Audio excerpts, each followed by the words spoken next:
Hello again, and welcome back to Tiva Talk.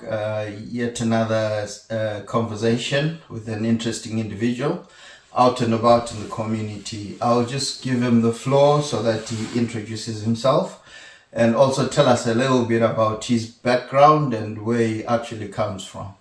Welcome. Hi. Nice to have you here. My name is Chris and I'm from Bulgaria. Nice to meet you, Chris. Yeah. So it's a nice country. It's for those who don't know where Bulgaria is, it's like Eastern Europe, like a southeast of Europe. We border with Greece and on the south and Turkey, and then Romania on the north, and on the west with Serbia. So I'm from a very small village which is situated up in the mountains. Okay. It's really beautiful there, and it's been like the climate is amazing. Okay. So what's this village called, Chris? The village is called Chavdar. Chaldar. Yeah. Sounds nice. Yeah. Did I just pronounce that right? Yeah. Chavdar. Yeah. Good. So you're a village boy, basically. Yeah, I'm a more like village boy. We used to have a little farm and stuff. So Okay. I grew up basically with like all the basic stuff. I grew up in a little farm and having our own animals and having loads of gardens and planting different things, and like we could live completely sufficient from the supermarkets because we don't have supermarkets there. Okay. So then, if you don't have supermarkets, how do you survive? How is it how further is a supermarket from that village? It's like there is like a little shop, like a mini markets. Okay. But for the supermarket, we're talking about 50, 60 miles away. Oh wow. Wow. Yeah. So it's been you just go to the mini market if you need anything, but most of it's like just grown from your land. Okay. So it's all been all organic. All organic stuff. Yeah, all organic stuff. Not it's the best stuff because when you have in here produced, Yeah. it's you never get organic, and it's all been like fertilized, and it's not really Yeah, good it's for not your the health. original thing. No. Yeah, definitely. Oh, thank you for that one.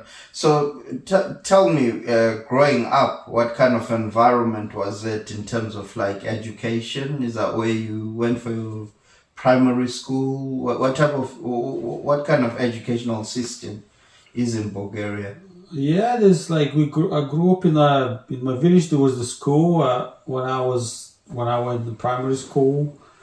Then I was like, I think we studied we start from 7 and like till about 14. Then after that, you need to go into college, where the college is like 5 miles away. Oh, okay. So you need to go into college, and I didn't want to go to college at first. I said to my mom, like, I'm done. I don't want to go to college. I hate school. That's it. I'm done. I don't want to study anymore.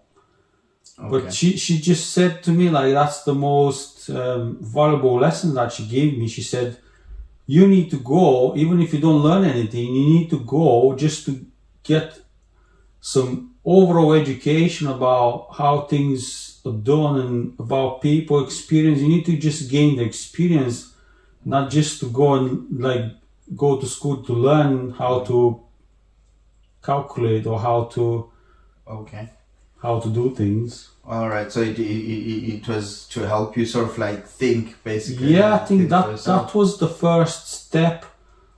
How she got me thinking, then she changed my mind, and then I was like, okay, I think you've got a point. So that's how I went to college. Okay. So when I went to college, I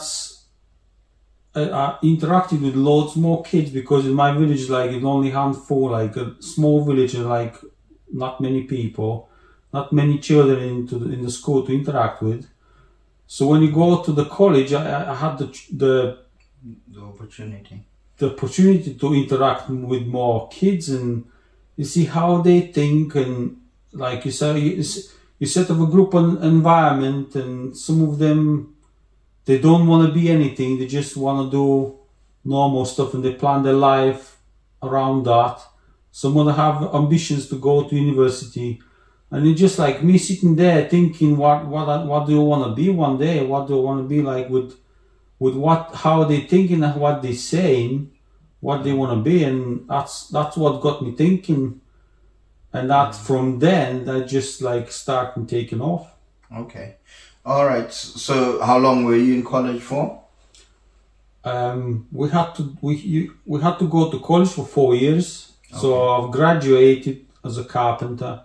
All right. Okay. So yeah, like my final test was to do like a tele cabinet.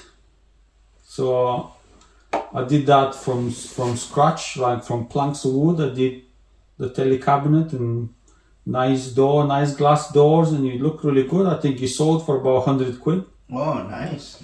Yeah, I didn't get one penny of that. Yeah. The school kept it. Yeah, but well, you got the skill set. So you are a carpenter by profession. Yes. Okay. So what can you tell me a bit about when you were growing up? What kind of homestead? Have you got any siblings? Yes, I've got a sister. All right. So it is. She's older than me. Okay. And, it's not very easy to grow up with a sister because women think a lot different than men, and so we have lots of disagreeing. Like, but it's been an experience that like kind of gave me the experience how to interact with women. Okay. So it's been good. All right. Okay. So you and I had you speak about mom. Where is dad in the picture? Yeah. Like my dad was in the picture, but he wasn't very ambitious. That was the thing. My mother, she was the more ambitious. More ambitious one. Okay. More ambitious than my dad, and she always said, I know. She always told me that she knew that I'll be ambitious one day and I'll be successful, and that's probably very important with parents to tell the children things like that. So you get into that mindset and you start planning your future accordingly. Okay. So it's very important that. Yeah, very true. I totally agree. Because most of the people, or most people that you find, their ambition was actually trampled on, when they were quite young.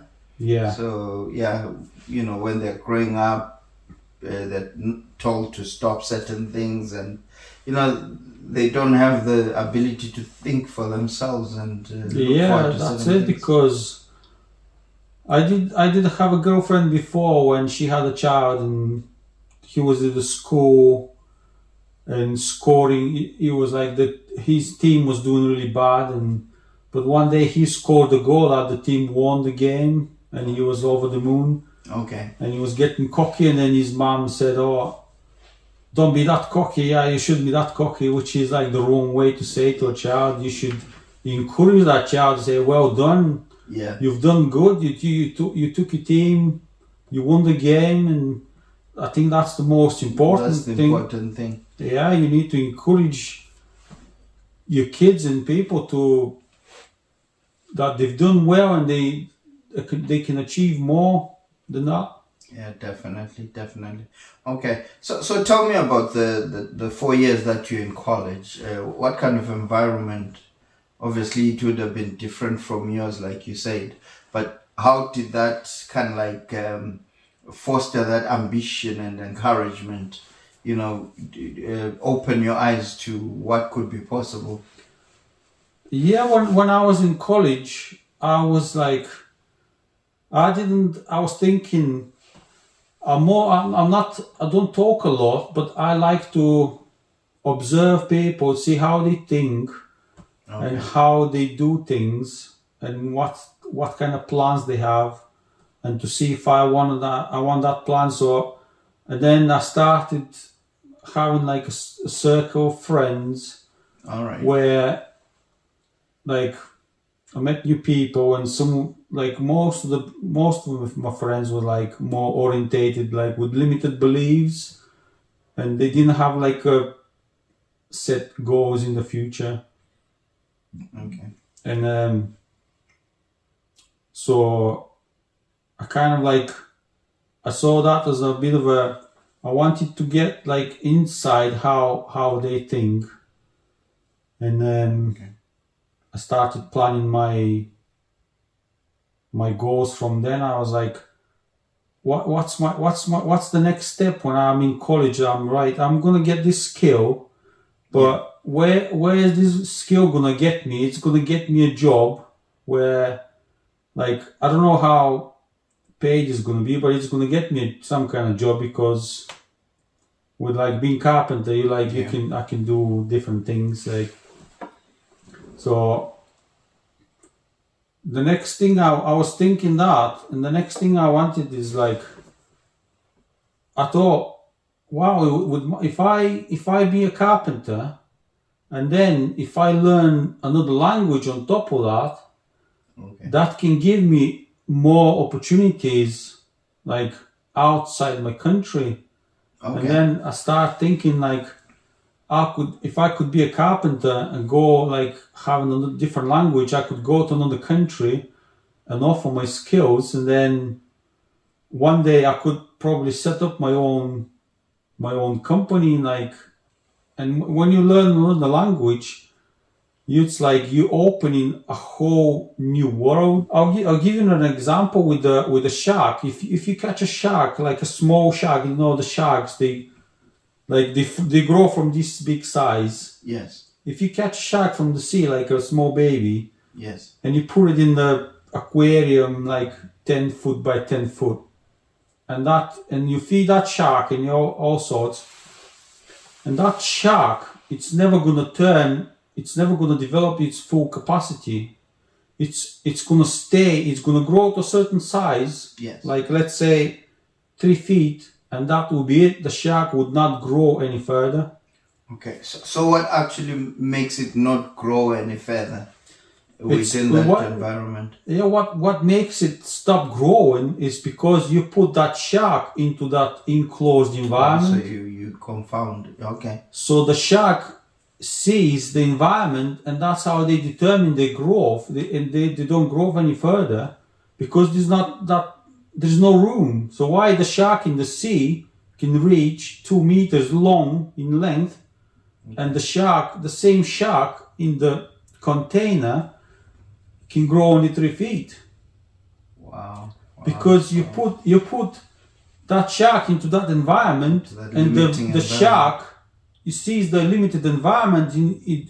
The shark doesn't know there is like a whole sea out there. It doesn't know there's ocean.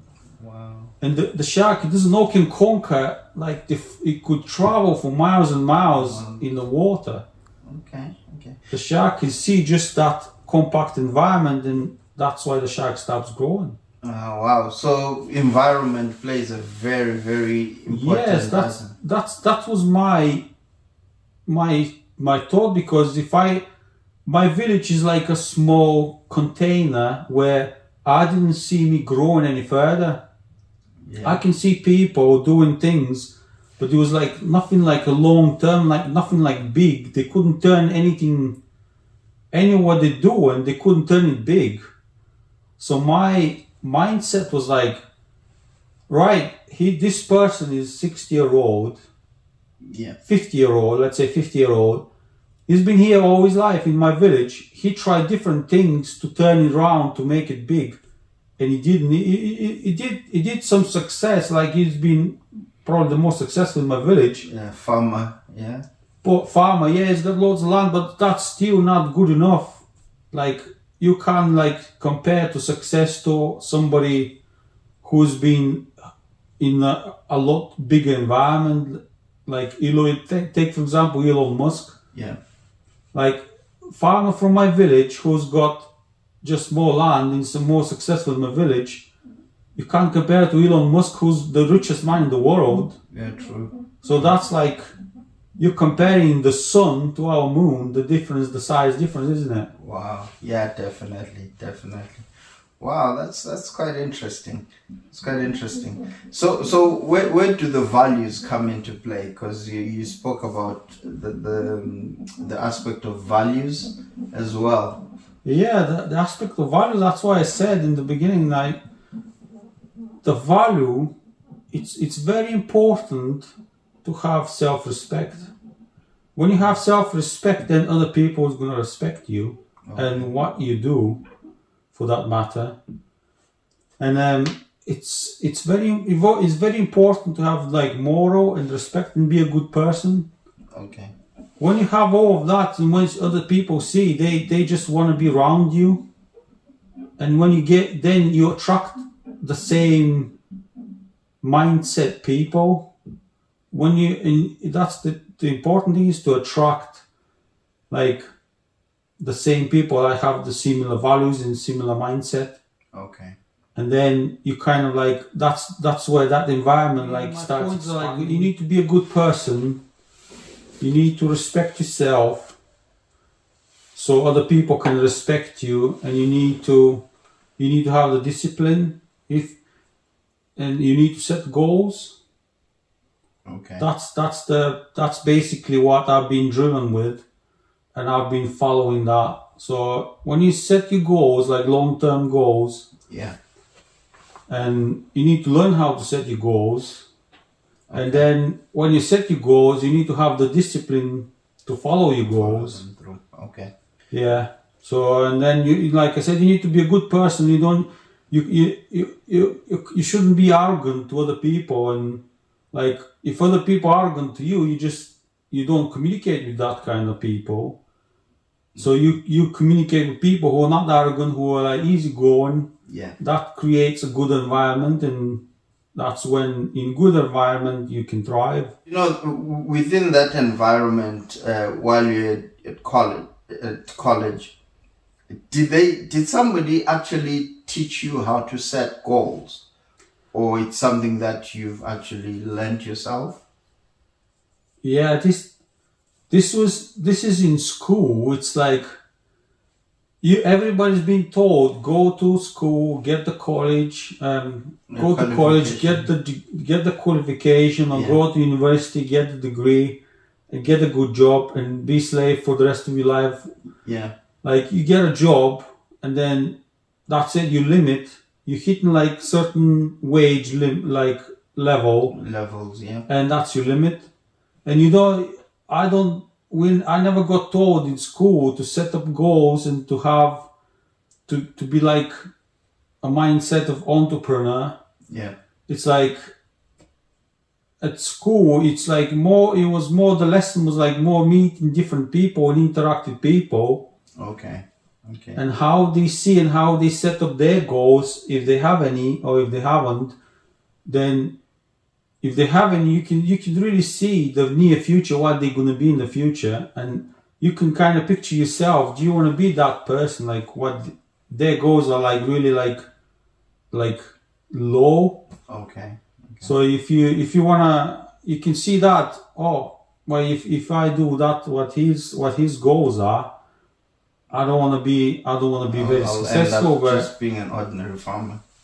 Yeah. So when you see, like, when I was little, and you see this, we never used to have a car. So when I see a nice car, like expensive car, my first thought was always got me thinking, how the hell he's got that car and other people haven't got it? I haven't got it. I always wondered how he's got that car, and I was just like, I really want to find out what the kind of mindset he's got. Okay. So when you figure out how he's got like that car, and then you're thinking like you're completely different thinking from the rest of the people, which is like successful people in the world, like more like 2%. Yeah, I totally agree. So you need to ask yourself loads of questions. How that person got that car? How that person got that big house? How that person is so successful?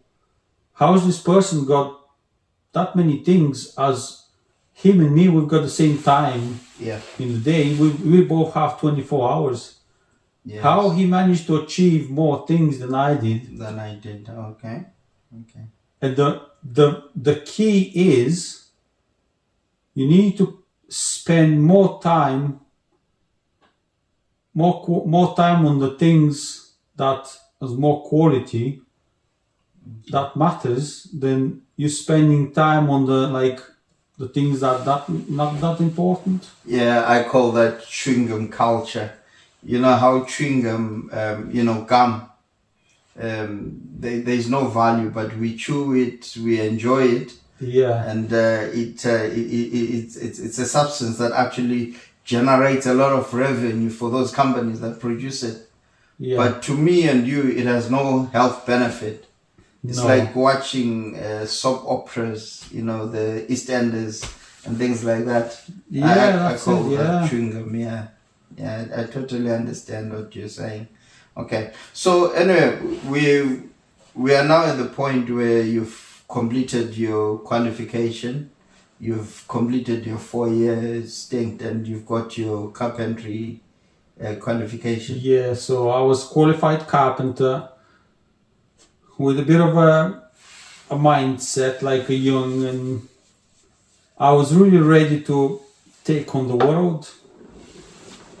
So I really wish I had in this world to make it big. I figure out in this age, you need to have a mentor. You need to have somebody who's been successful and he tells you exactly the steps what you need to do if you want a success. If you want a degree, if you want a college degree, Yeah. you go to college and you get the college degree, spend 4 years in there and you get the college degree. But if you want to be successful in life, you actually need an entrepreneur, you need a mentor who can teach you that they don't teach you in school. And that's how I was trying to figure out things myself. I finished school, then I studied English. Okay. Then there was different other subjects, but I didn't see the point, so I wasn't really strong in them, like history and maths. And with math, I don't need to go in depth with all the maths, to be a bloody Olympic champion of the world or something. I found out I don't need that. So long you can count your money and as long as I know what's 2 times 2, that's do with me. So yeah. I wasn't strong in that, but what I wanted to strong in with was a foreign language. Okay. So I thought if I learn English, that would be the key to my future and to my goal, to achieving my goals. Wow. Yeah, you see, that's what I kind of find intriguing, because I never saw it that way, because I come from an English-speaking country. We were colonized by the British. So English has always been a part of us. So I never actually had that value to say, English, because that's what I grew up with. So you take it for granted. Yeah. I mean, even though I speak different languages, but now, after having a conversation with you, I realized, yes, English is the language of business. So if I can speak English, I can go anywhere in the world. Yeah, if you speak English, that's you're rich. Speaking another language, you're rich. You're wow. It's just you need to speak the right language. If you want to learn, I don't know, if you want to learn Turkish, you can only speak in Turkey. Yeah. But if you wanna, you need to be more selective what you wanna learn. So I mean, if you master the one language, you can master more like Spanish in Italy, like Portuguese. That's a wide spoken language. So you get access. To me, it's you're getting access to different places and as many people as you can. Yeah. With English, you get access to almost everywhere in the world. Anywhere in the world, yeah. With Spanish, you still get access to most of South America speaks Spanish, like Portuguese in Brazil. So you get You learn Spanish and Portuguese, you get access to the whole of South America. Wow. That's how you get access to different places. You wouldn't get access I couldn't get access just speak Bulgarian because nowhere else speak Bulgarian, so that's me limited to that. Okay. I couldn't get any other access, so I knew after college if I wanna get access to the world, it was the English. And to learn the language. So I've put a lot effort into learning English. Like, it wasn't just at school. I was like, turn on the telly, I'm listening on YouTube, I'll listen to music, and then when I hear some words, I'll just go and translate them. Oh, what does that mean? I watch a film, it's all with subtitles, and I'm read the subtitles, I listen carefully what they say. It's not as much as like watching the film, but I still like enjoyed watching the film, like some good one.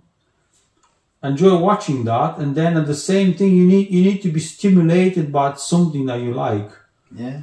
So you're watching the film, like really amazing film, watching and then say certain words, then I would just have my phone now. Back in days, I used to have a dictionary, like a paper one. Yeah, so I'll open that and then looking for the word and then translate that. Oh yeah, what that means. Because when it's actually, you hear it in action and you picture yourself talking like that, and that's how you learn quicker than sit and start studying that language when like, what's the weather today? And you'll never remember. You need to kind of like read 10 times to memorize that word. Okay. But if you see something that you're so interested, like your levels of interest are so high, you learn a lot more, like 10 times faster than normal. Wow. So that's like a little thing how to learn language quick. You need to be like really highly stimulated. Oh wow.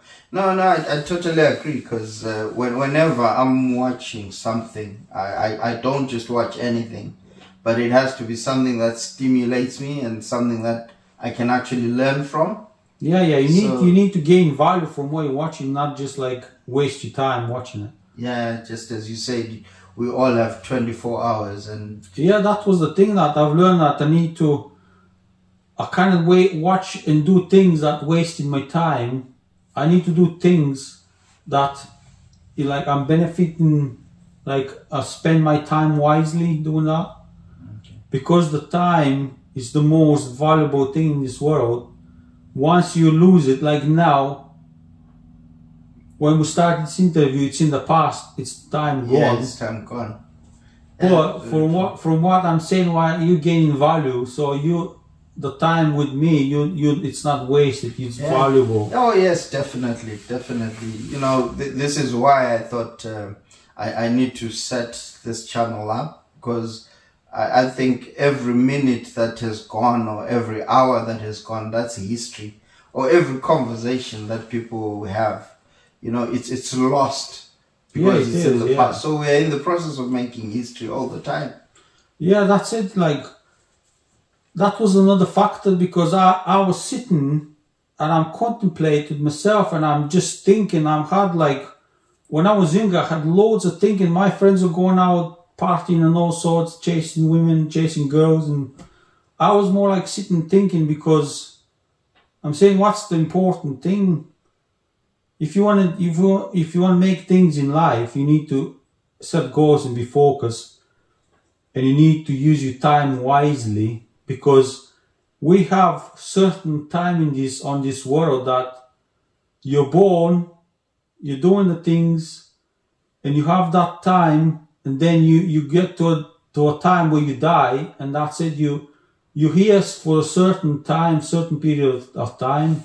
Yes. You cannot sit and watch Netflix, eat pizza, and waste your time that way. That's like really, that's like wasted life. Wasted life, yeah. Basically, life, once you realize it's got so much to give, so many opportunities in life, it's absolutely mind-blowing. Why would you sit and watch Netflix, eat pizza, and where you can take so many opportunities in life? Just as you say, Chris, it's all about the environment that you're in. The environment is like that fish tank that you're talking, the aquarium that you're talking about. Yeah, that's it. Yeah, And if everybody else is doing it, I might as well join in, because you spoke about the 2% that are successful. yeah. So that means the 98%. What are they doing with their life? They go to work 9 to 5. They watch Netflix. They eat pizza, and rinse and repeat every day. Yeah. They look forward for the weekend. The weekend they go out, drinking, partying, spend all the money, and then back to work to gain the money so they can spend in the weekend. And it's in that vicious circle, like a hamster in a wheel. You just like going and spinning the wheel, and you're not getting anywhere. You're just the same, in exactly the same place where you were 20 years ago. Wow. No, that's quite insightful. Thank you very much for that one. So we are at the point where you now learned. Well, you need for you to be successful, you need the English key, which is the language of business. So what happens to you after that? You completed your English language. Yeah, I didn't quite complete my language when I was in Bulgaria. Okay. So I made a goal that for me to learn a better English, a better language, I need to be speaking this language with other people who speak this language. Okay. So then I set my goal where I was like, right, I know I got the basic English.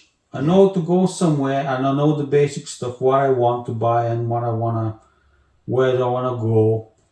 So I thought that I've got that. So now the next thing for me is I need to save up a bit money, and then I need to go to another country where I can start like master the language, and then going further with my goals. Okay.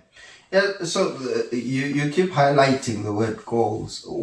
Can you just give us an insight into your goal setting? What is it that actually goes through your head? You've already told us about a mindset. So obviously you've managed to change your mindset. Yeah. What do you do when you're setting a goal? When you set a goal, you need to have a dream first. You need to dream big. Like, if I went to this big town and I saw this Bentley was parked in front of a hotel. Okay. And I was like, I just really pictured myself coming out of that Bentley with a nice suit and tie. And I just pictured myself doing that. I thought, I want to be that person. I don't want to be working a 9-to-5 job. I want to be that person, and I want to do that. So to be that person, then you're thinking, I need to set these goals to become that person. How do I go about that? So you need to have a dream, and you need to be like ambitious, and that's when you start setting goals. It kind of like comes naturally. You don't force yourself to that. It just comes naturally. You're getting excited about things, and then you start setting up goals. Okay. How to achieve those things. Wow. When you start from scratch, you need to start planning the little things. You need to find a job, like any job. Like when you get paid a little, then you figure out another job that pays higher. So you need to manage your spendings and stuff. So I managed to find a job where I was getting like good money. Okay. So I thought once I save a certain amount, that would be enough for me to go to another country and like start having like some, like, to pay my accommodation, pay some food. Okay, the basics. Yeah. So I had that kind of money. Then I started looking online for jobs in England. Okay. Then I found this job in a golf club where I work in a golf course. Okay.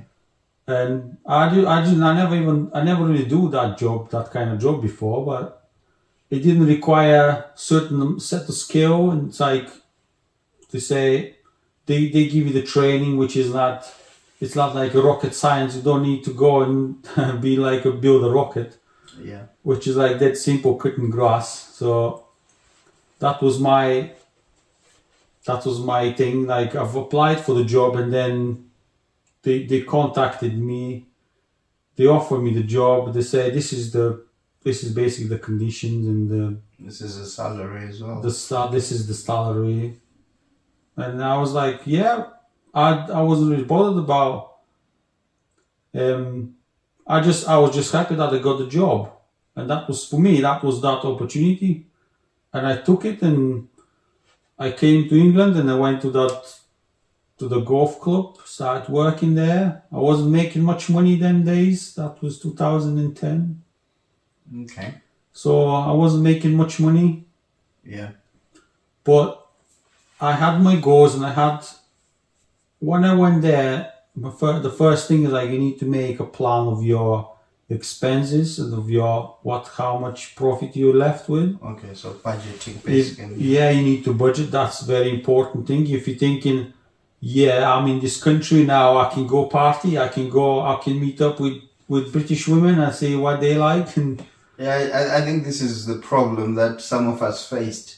But what I see is you actually came into the country with a vision, which is what makes it different from. Because when I came in, I had no vision.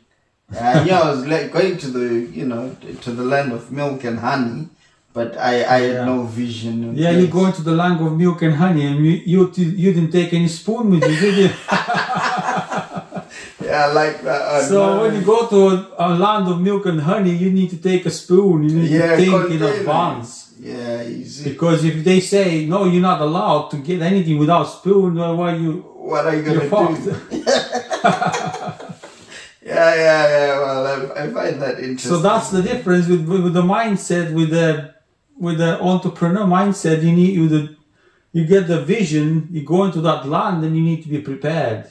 Yeah, true. You can't go there unprepared, because if you go unprepared, you might as well stay where you are, because you'll be the same way. You go in there unprepared, it's the same thing. Nothing happens. Yeah, no, that's very true. So now let's just focus a little bit on the transition. You know, when you landed into the UK, different culture, different environment. How was that like for you?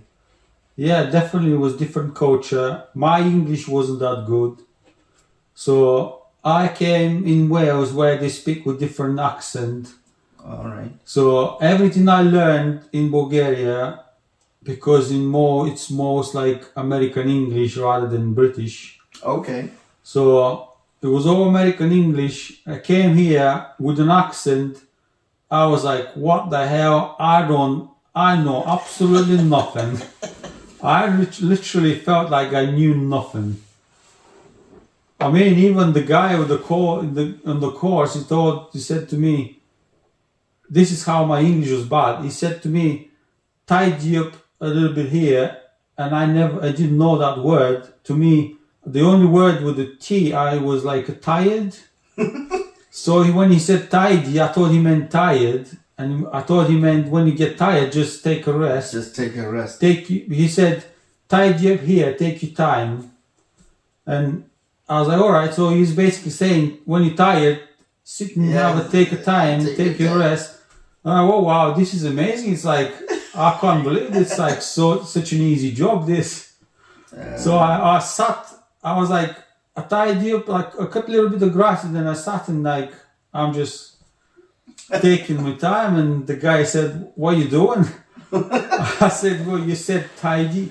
You said, when I'm tired, like to take a break or something. Said, no, I didn't say tired, I said tidy. I was like, oh, same thing. I don't know what that is. So I had to.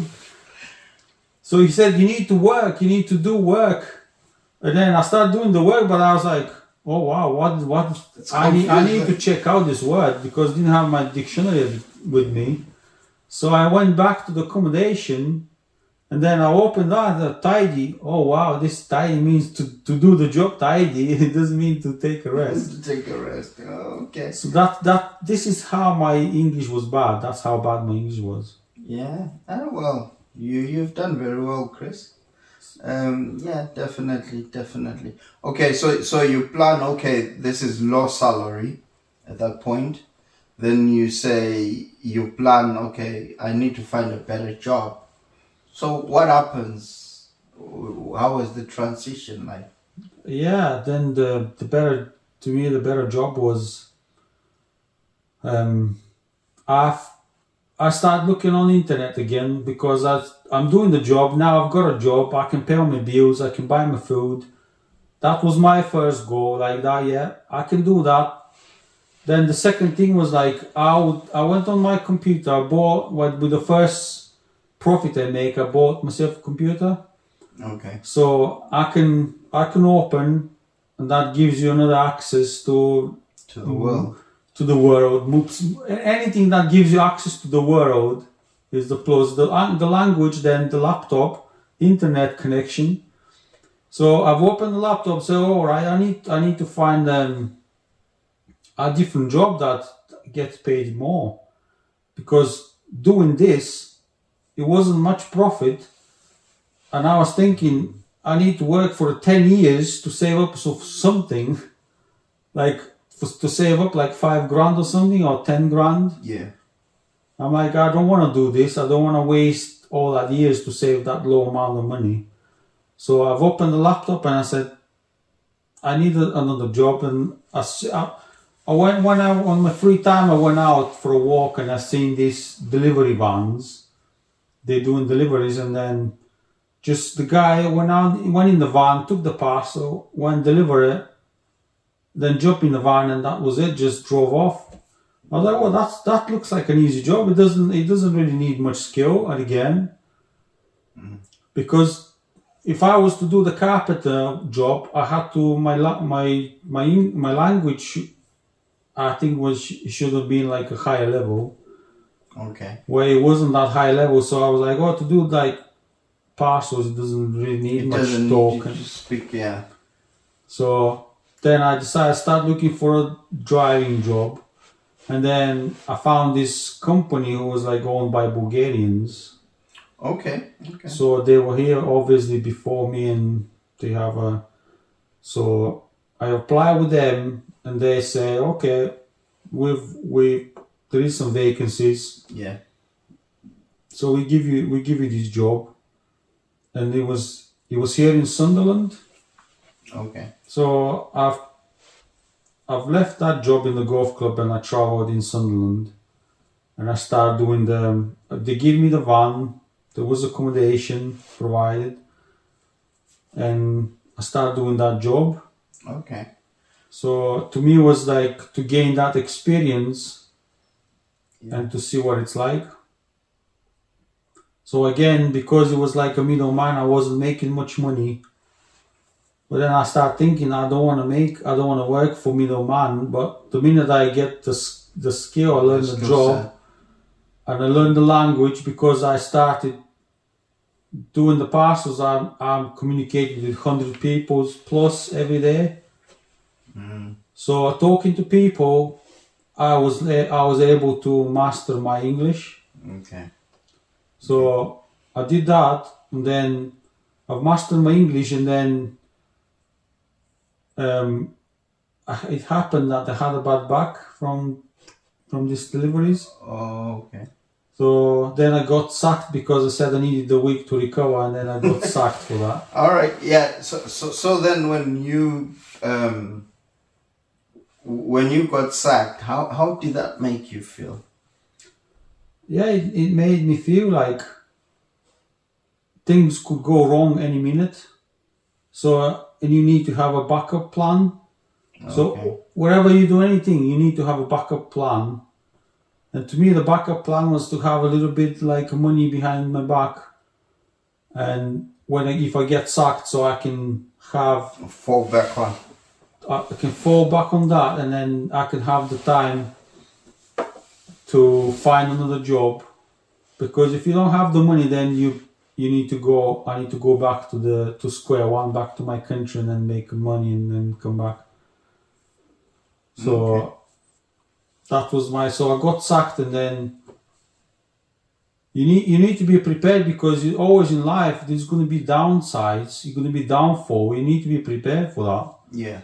Because life is not just roses and nice weather all the time. You get a bad weather like in Well, British weather. yeah, in 1 year, if you look in weather-wise, you get the summer and everybody's like, oh yeah, it's the summer, I feel good, sunshine, nice temperatures, but then after that it comes winter. Yeah. It comes a bad time, but you need to be prepared for the winter. Yeah, definitely. Yeah. So you find that in the UK we have four weathers in one day. You know, summer, winter, you know, autumn, spring, everything. It just comes in, you know, 4 seasons in one day. Yeah, I know, I totally understand. Okay, so then, you know, you lose that job. Yeah, What happens? I lost the job, and then I thought to myself, why would I want to work? Why would I want to work for middleman and he take half of my money that they earn, and then get inside for something that I was like, I wanna get a job where I can get a direct contract. So after that, I applied to a few companies with like Parcelforce, DHL, and Yodo, and then I got a job with Parcelforce. Okay. And then it's like it was me making contract directly with them rather than the middleman. So I got that job, but they had a requirement. You had to have a red van according to the contract. So I couldn't get a red van. I didn't have the money to buy the red, and it has to be like no more than 4-year-old. So I looked And thinking that you're jobless. and thinking, well, how the hell would they do that? So you get to this obstacle when you're thinking, how do I do that? Then I was like, I need I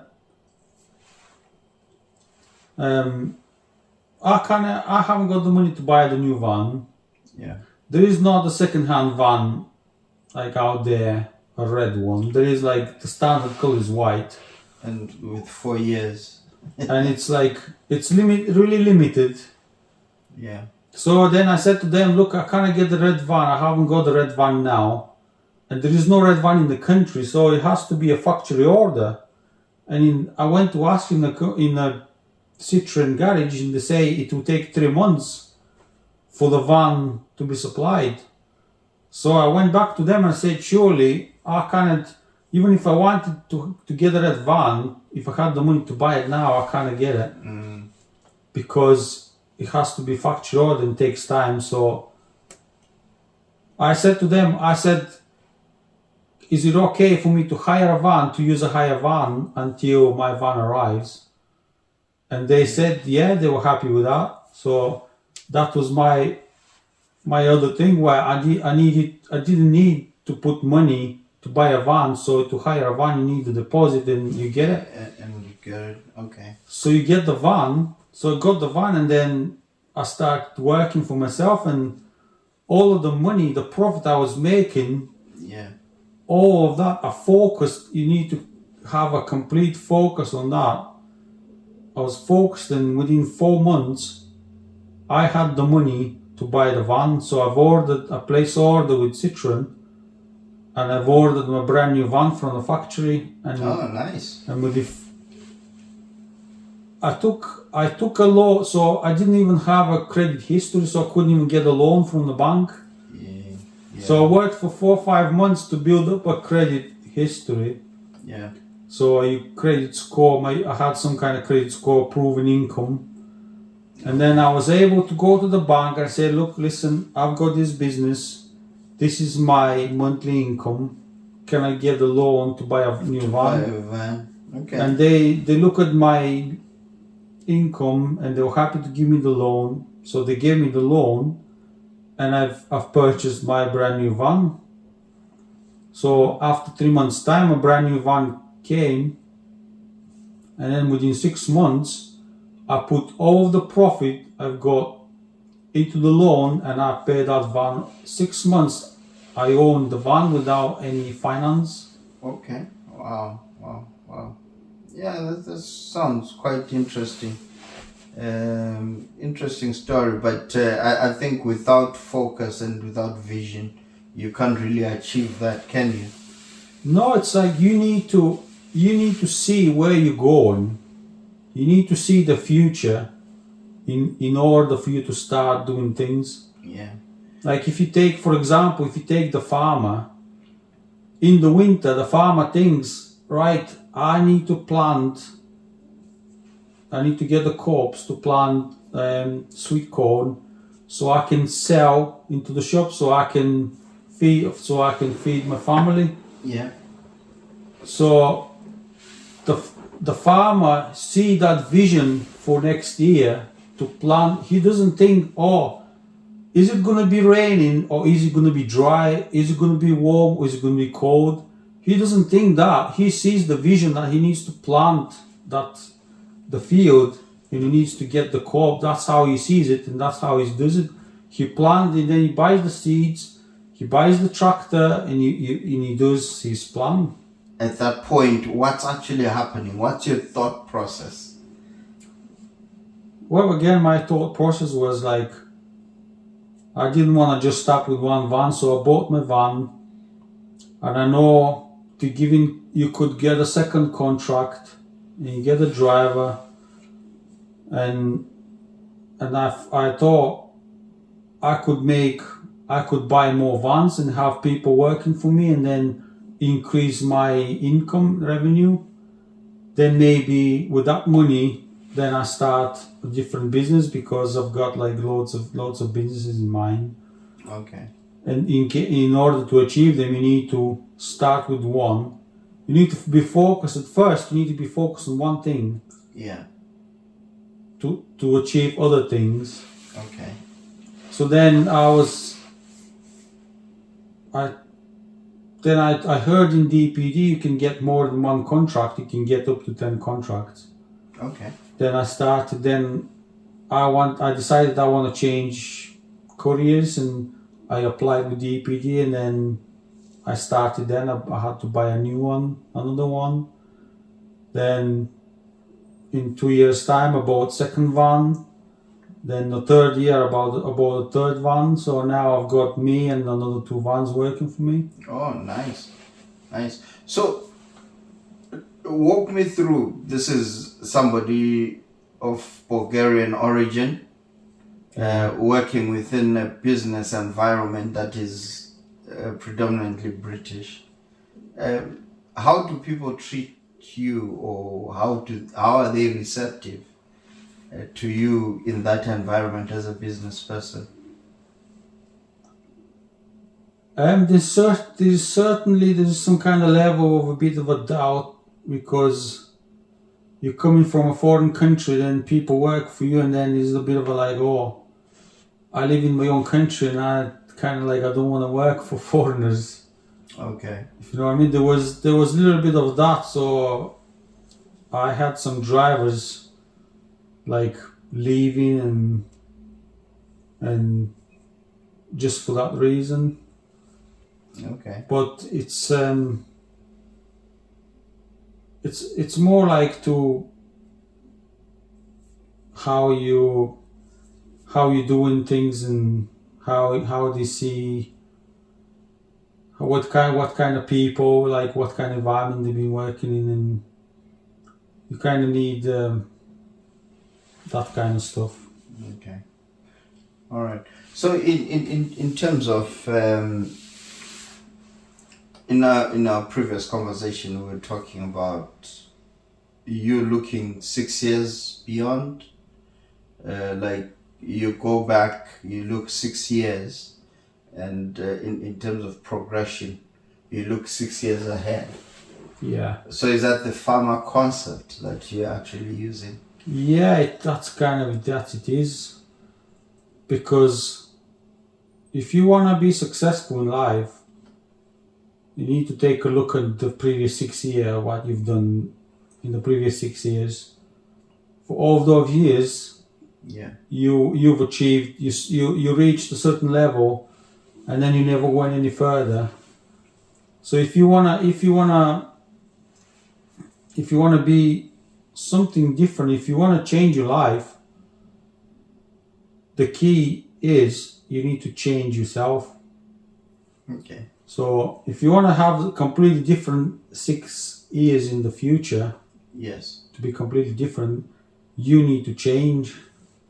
You need to change the way you think, you need to change the way you act, you need to change, even you need to change your friends.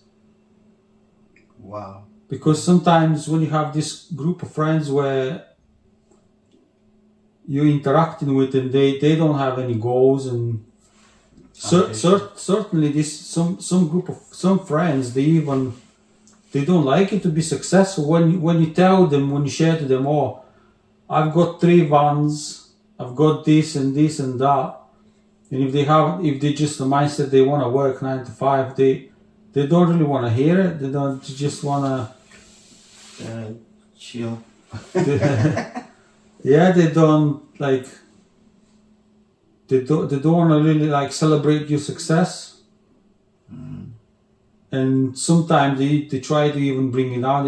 If you say, "Oh, I'm gonna get like I want to get up to 10 vans," for example, they're like, "Oh no, I don't think that's gonna work. Your people wouldn't do a good job." They just give you all the negativity of that. So how do you actually overcome that? You know, the negativity around your environment. Obviously, there's certain limits that people have about themselves or what they can actually do. That's why they end up giving you that negativity. Let me give you an example. Like here, the estate that we live in, Yeah. how many Bulgarians do you think live here? Or how many Africans do you think live here? You know, when you say to somebody, this is my plan and this is what I want to do, and because it's not normal to them, it's not something that they think is possible. So how do you overcome those kind of obstacles? Yeah, like I said, the thing you need to, the first thing is you need to believe to yourself. You need to be self-confident in that, what you're doing. You need to be true to yourself. And you need to be honest with yourself. Like you need to ignore all the noise, what's going outside in the world. You need to ignore all that. And if you say, I want that, I want to be this person, I want that, you need to look in the mirror and you need to say, I can achieve that. I don't want to listen everybody what everybody telling me. I know I can achieve it. And I believe in myself. If you need to believe in yourself. You don't allow people to tell you something and then they make you disbelieve what you want to achieve. Okay. So you need to, if you believe in yourself, and then you're gonna achieve like higher things. Okay. Wow. No, thank you very much, Chris. So, have you know, earlier on we spoke about belief system. Part of my belief system is I have a faith. I'm a Christian. Do you have that kind of thing, say a faith?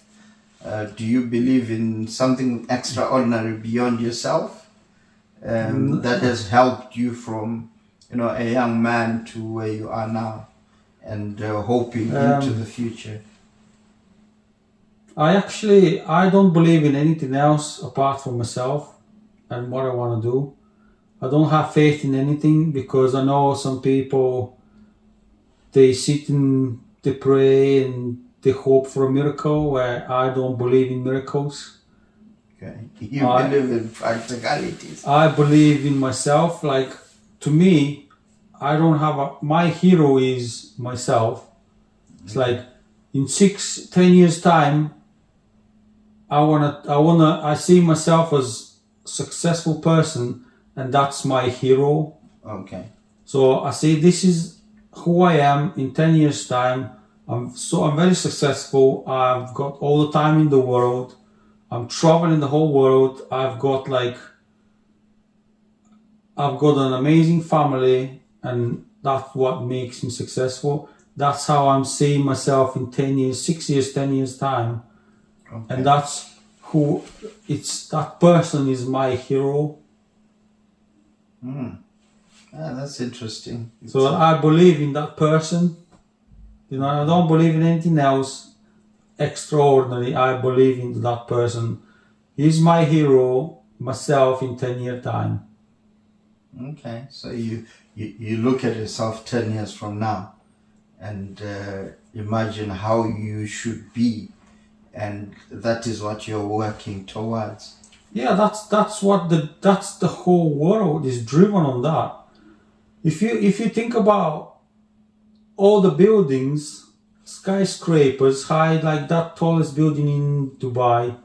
You see, if the guy didn't see that as a vision, if he didn't have that as a vision, that building wouldn't be standing there now.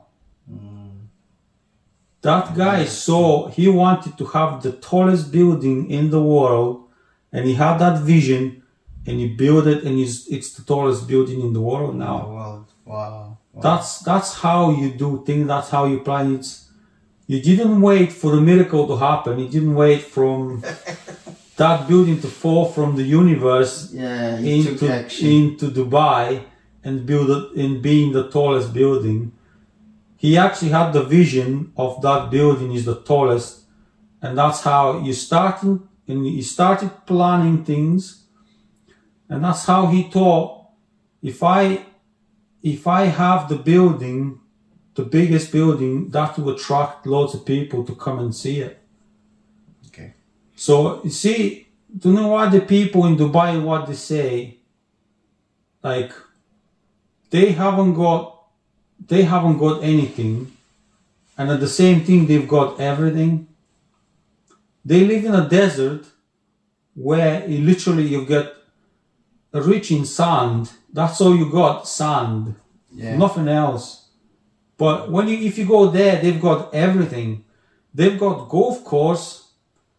They've got fountains. They've got lots of trees. They've got grass into the desert. They even have a ski slope. If you didn't know about. You can actually say to somebody, I'm going skiing in the summer. Where would you go skiing in the summer? You say Dubai. I'm going to Dubai skiing. They'll be looking at you laughing. How would you go skiing in Dubai? How is that possible? They build underground a ski slope which stretches down, I don't know, half a mile underground, and it's minus sub temperatures. Really? They created artificial snow, so you can actually go skiing in Dubai in the middle of the summer. Wow. So you tell me, in Venezuela, the richest country in oil, they have so much oil resources, and not just oil, they have now they discover they have lithium. Okay. The 50% of the oil of the world reserves of lithium is in Venezuela. Oh, wow. Or was it Colombia? It's one of those. Okay. But yeah, Venezuela is the richest in oil. Maybe it could be the whole world. And you tell me how the poorest country in the world. Because they don't have the vision. They live in poverty, and they don't have the vision. They don't have the goals, and they don't set up the goals. They don't know how to set the goals. This is how it shows. It's down to mentality. Where in Dubai, in the desert, the guy had the mentality. He had the mindset, the entrepreneur mindset. Once his first goal was. They didn't even know they had oil underground. They didn't even know. They didn't even know how to extract that oil. It's British people first went, like these big companies like Gulf and Total. Yeah. They went there. They made the samples. They sampled the ground, and they discovered that it's like a vast amount of like oil reserves. Okay. Yeah. All right. So they offered them, we're gonna extract the oil. We're gonna supply the equipment, and we give you half of the profit to you, and we keep half the profit. Or was it even 70%? The foreign companies take the profit, and they just 30%. only leave 30% to them. And they agreed to that. They Did. They didn't know how to extract the oil. They didn't have the equipment, so they agreed to that. But when he agreed, he's thinking, wow, once I know how they do it, once I see the equipment, then I'll kick them out and I'll do that for myself. And that's what he did, and that's why they do, and that's why they now did the most sophisticated, the most developed country in the world. Yeah. They've become. Yeah, definitely. Wow. Yeah, so it has to do with a lot mindset. So how do you keep your mindset sharp or improved? Personal development. What Yeah, do you it's do? like my mindset is you need to be like an open book. You need to have like anywhere, like any kind of source of information, you need to get it. You need to absorb it. It doesn't matter what it is, but any information that gives you an edge over other people, you need to have it. I'm not like talking like watching Netflix. That's not useful information. It's like useful information that you can get on. You just get it. You can interact with lots of people successful. That's my key. Like I have cousins in Bulgaria who are like all businessmen, entrepreneurs, and I've been interacting with them, and I've been kind of seeing how they're doing things, and that's how I wanted, kind of like probably adopted the entrepreneur mindset. It's very important, and these days you get like, you don't need to go into university or college. You get all of this information available to you for absolutely free. Yeah, no, it's very true. So you need to thinking, right? 95%, 97% of people are thinking exactly the same. They on the same level. They don't want to move any further. That needs to give you the excitement that you want to be one of the 3%. So how you want to be one of the 3%? It's to avoid anything what the 95% doing. You need to avoid that. You need to do what the 3% people doing. You need to find it everywhere now. Lots of millionaires sharing their success everywhere on the internet. On the platforms, yeah. So yeah, you need to find a way. You need to see how did he do it, how he started. Yeah. If you take Jeff Bezos, he started in a garage selling books, creating Amazon. Yeah. He didn't think like, oh, I wouldn't do that. This wouldn't go anywhere. He had a vision. He's getting big, and he did it. And now he's a very powerful force to be reckoned with, I think. Yes. Because So the biggest thing to me is like finding the right information, and acting on it. or even reading the right books. I didn't read many books, but I know there's books out there where it's the key. There is books called The Key to Success, Yes. and you read those, and you get like you can see how you're changing your whole mindset is shifting towards a different reality. It's like it's absolutely mind blowing. No, it's true, because I've always been an advocate for personal development. And I always say, the greatest thing that we have is our mind. But research says we only use 10%. Yes, that's it. 10% of it. So the other 90%, my God. So maybe Jeff Bezos has a little edge. He uses 12%. He unlocked only 12%, yeah. And that's the massive difference. Yeah. What it makes, it changed. And Elon Musk might have like the 13 or 15% or whatever it is. Wow, no, that's quite interesting. So what does the future hold for Chris? What's your master plan in your painting? Well, master plan to me is, like I said, I see myself that guy coming out of that Bentley with who's got no. I don't work 9 to 5. I come out with a Bentley with like a business owner who's maybe own multiple businesses and travel the world. Because number one thing is being financially free is like what makes you feel happy, because it gives you kind of like buying the time, because it's the most precious thing in the world is the time. You can't buy it, you can't get it back. Yeah.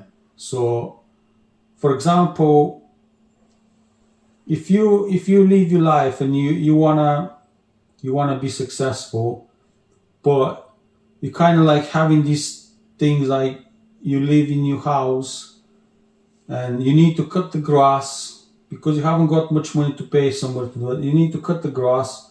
You need to do laundry, you need to cook the dinner. Yeah. And when you do all those things, your day is gone. Yeah, that's true. So that you've lost that time, which is the most precious. But when you're rich, when you have lots of money, you're gonna pay somebody else to waste their time to cut your grass. Where I'll be sat here, sat here making the money while he's cutting my grass.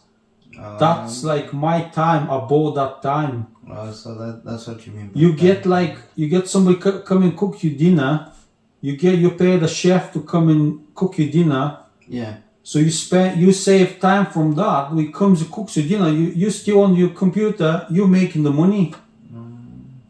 Yeah, it's very true, because I find there are a lot of things that I need to do, but I need to start cleaning the house. I need to start, catering for certain things in the house. And then you discover, by the time you're done with all that, you no longer have time for that's the important your things. time is gone. So that's the most important thing, how you're managing the time, the most precious commodity in the world. You're managing the time, and then you see how things start falling into your favor and how you're getting more money, and that's how you buy the time. Okay, all right. No, that is a very. Another thing to me is like the number one most important things. It's you need to keep good health. The number one. That's the number. If you don't have the good health, nothing else matters. You lose the time. You lose the enjoyment of the life. enjoyment. Yeah, you just like. If you haven't lost your life.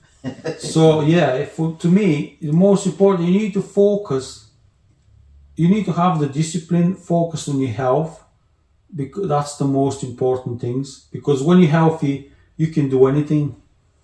When you're healthy, you feel you can conquer the world. You have all of the time. So do you imagine the guy in the wheelchair who's got limited things to do? Mobility. Do you know what he wished for? He would say, if I only could walk, I would be so rich. I could do anything I want. And that guy would be, if you give him legs, he will be the more successful. Wow.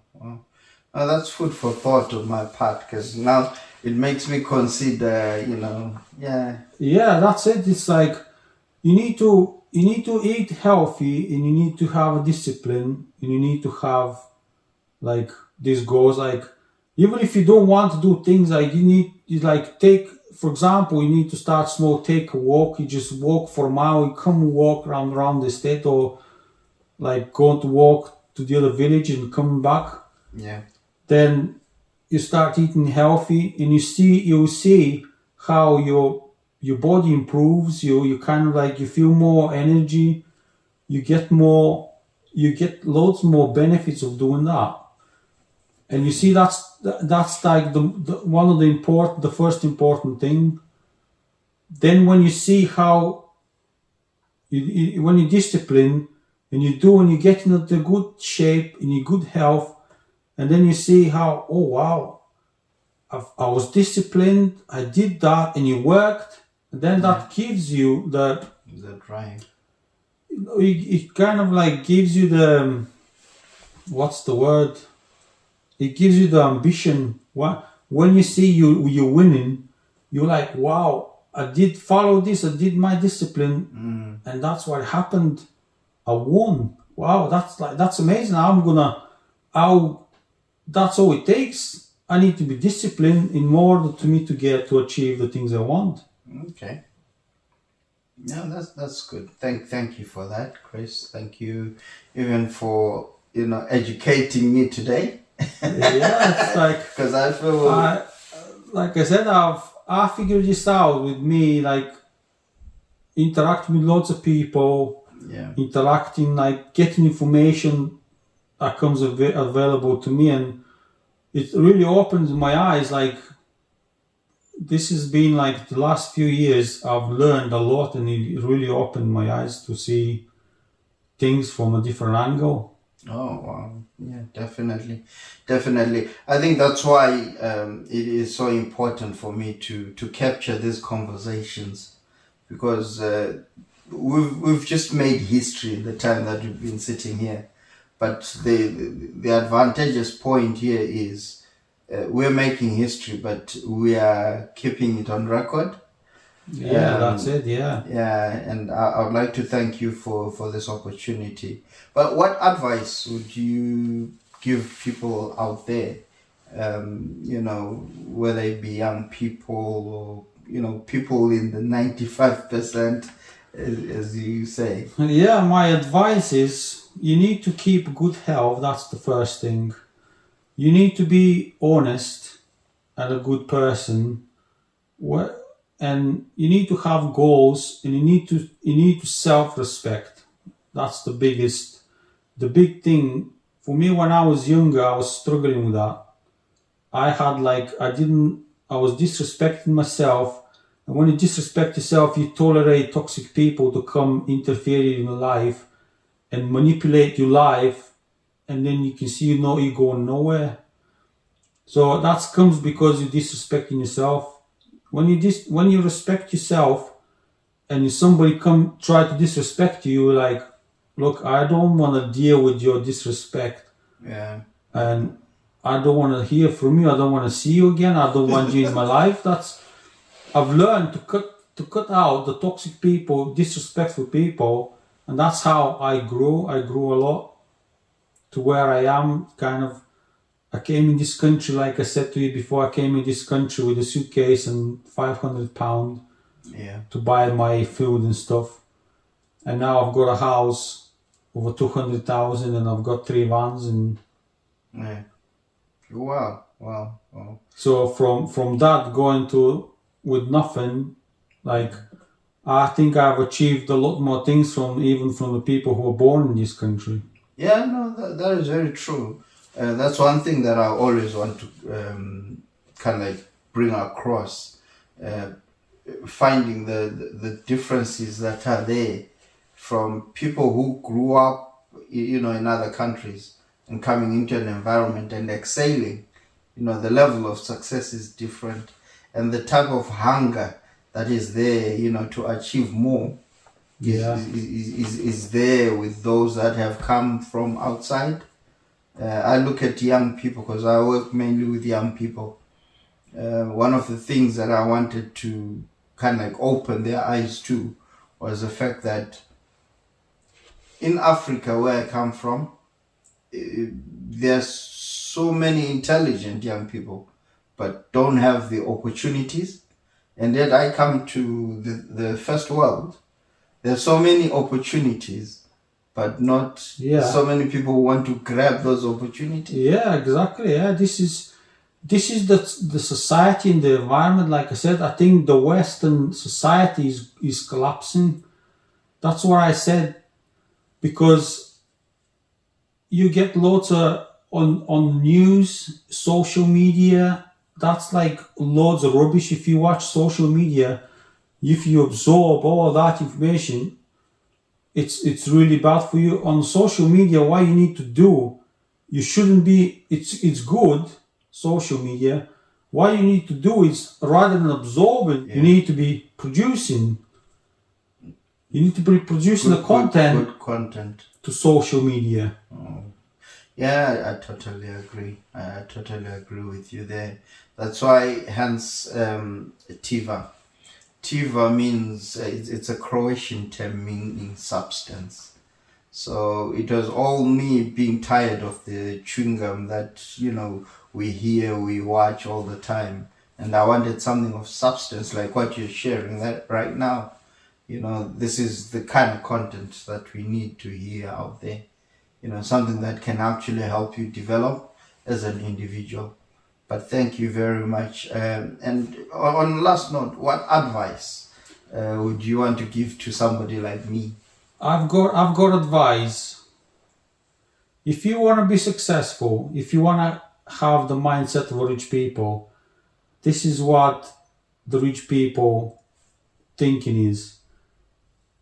If you don't make money while you're asleep, you're gonna work for the rest of your life. So this is something you need to think about, and that's how you need to start changing things. Okay. So if you don't make money while you're asleep, that's it. You're working for the rest of your life. You wouldn't achieve anything. No, that's $1 million type of advice that I'm getting. No, thank you very much. So yeah, when you set up a business and it generates money when you're asleep, that's when you know you're getting successful. You're getting successful. No, I'll take that on board. Thank you very much, Chris. And finally, as a new tradition that I borrowed from a friend, because a friend of mine says not so many people kind of like celebrate their success. Yeah. So he says he sits there in his own room or in his lounge or wherever he is, and he tosses success to himself. So I would like us to pick up the glasses, and I would like us to toast to your success and the future, Chris. Yeah. So Thank the you future very much. success. Thanks for the interview. Well, thank you for inviting me and being patient with me. It's still a new project that I'm developing, but I hope through this project I get to invite more people like yourselves, or go out into the community and learn from people like yourselves. Because I think you only get noticed when you've become extremely successful. But right now you are a success, and obviously there's more successes to come. But in celebrating this milestone, I'd like to say thank you, and hopefully in the future we'll meet again when you're coming out of that nice car. Of my Bentley when I come out, and I'll take you for a ride. Definitely. What triggered this interview was the fact that I saw how beautiful your car was, and I used to admire it, and I think that's what led to this conversation taking place. So no, thank you very much, Chris. Thank you for the advice, and thank you for your valuable time. Yeah, like I said, you need to be inspired to do things. Definitely. And like I said, I like sharing my story. I like sharing your good advice so you can get inspired and get successful. Definitely. No, thank you very much, and thank you for your time.